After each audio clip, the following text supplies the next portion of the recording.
Alright, what's up guys? My name is Zach, and today I am driving a 2024 Ford Escape Active. Up front is a 1.5 liter turbocharged inline 3, and down below is an 8-speed automatic transmission. Now, I am super excited to be driving this Ford Escape Active because I think this is a really good modern economy car. And people always say, oh, there's no good economy cars left. And there's a point to that for sure, but I think I'm behind the wheel of one of the best ones, and it might be hidden in plain sight. But if you'd like to submit your own vehicle and have it reviewed here on the channel, you can head on over to my website, zackpradel.com/submit.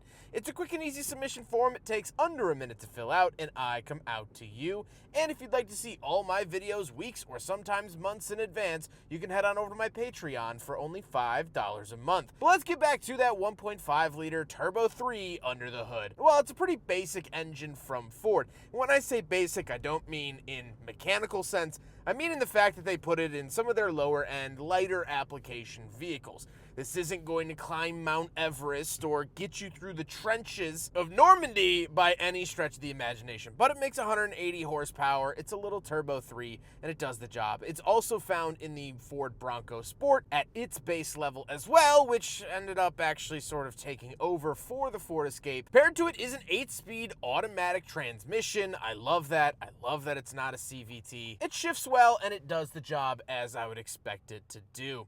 Last but not least about the drivetrain, this particular Ford Escape Active is front-wheel drive. However, there are all-wheel drive versions available. How does it feel to drive the Ford Escape Active? It's really easy to drive, really simple, and that's one of the best things. I would trust anyone in my phone contact list to be able to drive this, whether it be my grandma, whether it be my 16-year-old brother-in-law, whatever it might be, you're gonna be able to drive this really, really easily. The seating position is great, the visibility is good, the ride quality is fine enough. You have to remember what kind of caliber of car this is, and so, you know, it's not gonna ride like your grandpa's Cadillac, but that's not really what Ford was going for when they built the Ford Escape. With that stuff out of the way, let's talk about the interior. Well, in front of me, I have two gauges on either side, but a screen in the center. So we do get coolant temperature off to the left, fuel off to the right, and we do get our digital gauge in the center. It's fine enough. It does the job. Works well. I don't really have any complaints. I don't love this system either, but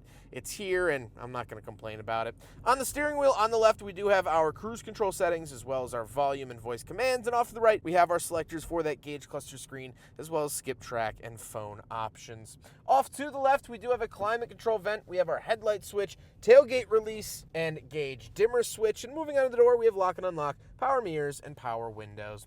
Moving into the center, we get our little infotainment display. This does have Apple CarPlay and Android Auto, and it is touchscreen. We do get a backup camera as well. It is not very high quality. It's a little bit pixelated, but it does the job. I do like this little screen. I think the sync system works well, and we can navigate our drive modes in here as well for normal, eco, sport, and slippery modes. Down below that, we do have our volume, tune, skip track, and play buttons, two climate control vents with the hazard switch, and our climate controls. So we do get a heated steering wheel as well as heated seats, two very nice options to have, especially here in the Midwest. But fan speed, I like the little LEDs that you get as the fan speed goes up. I think that's a nice progression, and overall laid out super easily and really, really nice. We do have a USB-C as well as USB-A and a 12-volt outlet down below. And moving into the center console, we have the turn dial shifter in the center, super easy to use. A lot of people don't like these, and I really don't understand why. I think that they're simple and they work well. We have power parking brake and our auto holding brake, our drive mode physical button, as well as our auto start stop on and off button. And then our cup holders off to the right. So we will do a big friggin' bottle test, and unfortunately, yet very predictably, it fails the big friggin' bottle test.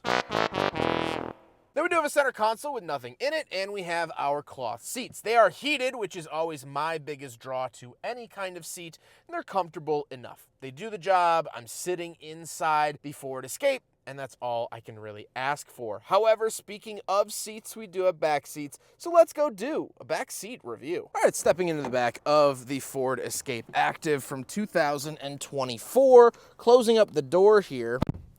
And I have plenty of space. As you can see, my knees have a ton of room in front of me. My head is not hitting the ceiling. Now, to break the fourth wall a little bit here, earlier this morning, I also drove Jermaine's Ford Explorer, his 2010 Ford Explorer. And I honestly fit better in this second row of this Ford Escape Active than I did in the Ford Explorer. Now, the Ford Explorer had a third row, so they were trying to squeeze, all three rows into this, similar size space. So this Escape is actually a better second row. Does it have a third row? No, so obviously it lacks in that way, but very, very cool.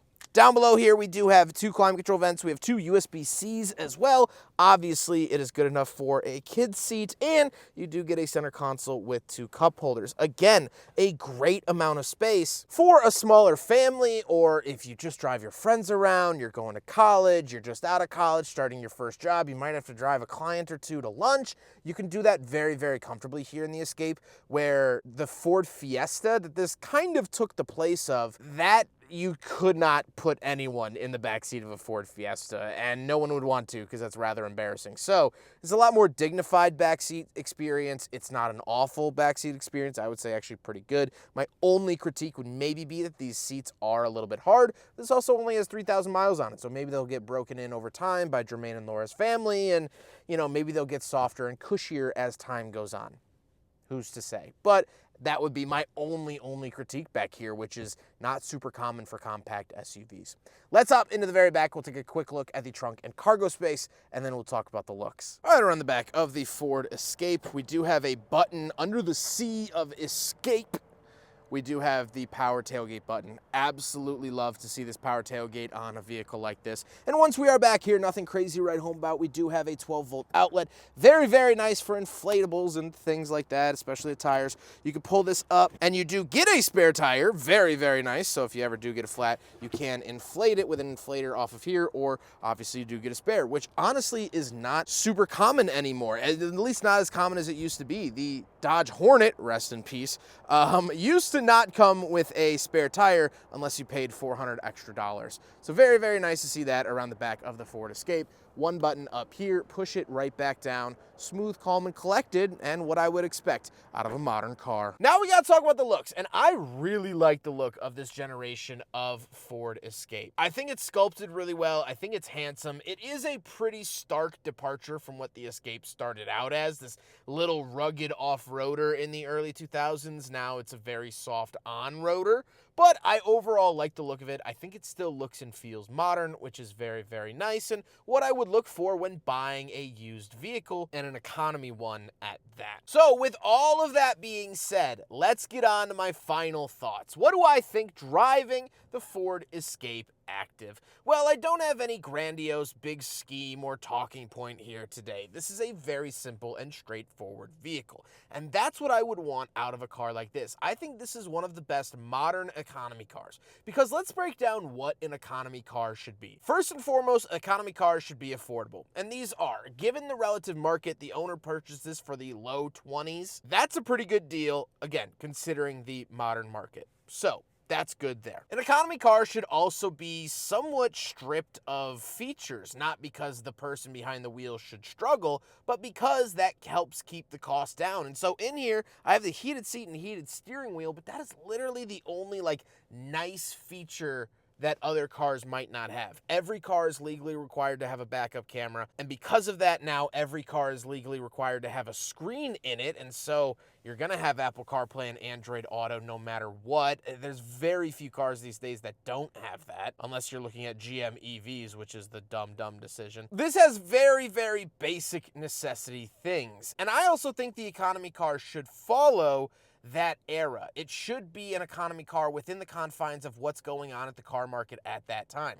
The economy car of the 70s was just slightly smaller and maybe had a 6-cylinder instead of an 8. Economy cars of the 80s were little boxy cars because Japan's influence was starting to get to America, and we started getting little 4-cylinders, little boxy machines. But now SUVs are all the rage, and so it only makes sense that one of the best economy cars follows that trend as well. well. It's affordable, low on tech, and follows the trends, and that's exactly what this Escape does. It offers an elevated driving experience, physically, meaning you sit up a little bit higher than you would in a Fiesta, and a lot of people like that. Almost everyone I talk to that is not a car person, they want to sit up high. It makes them feel safer, makes them feel more commanding of the road, which is a good feeling to have. So that's often a big thing, and the Escape offers that. Is this car blowing me away in any sort of fashion? No. It's pretty run-of-the-mill, nor is it groundbreaking. But economy cars shouldn't be. They are point A to point B vehicles that are meant to serve a purpose and keep you out of either a AAA office or the junkyard. And that's what this car is doing. The 3-cylinder is fine in this application. It might not be a million-mile motor, but it's not gonna blow up tomorrow, especially given the fact this only has 3,200 miles on it. It's fine. Everything about this car is fine, and we need fine cars. We need cars that are just fine. And that's exactly what this is.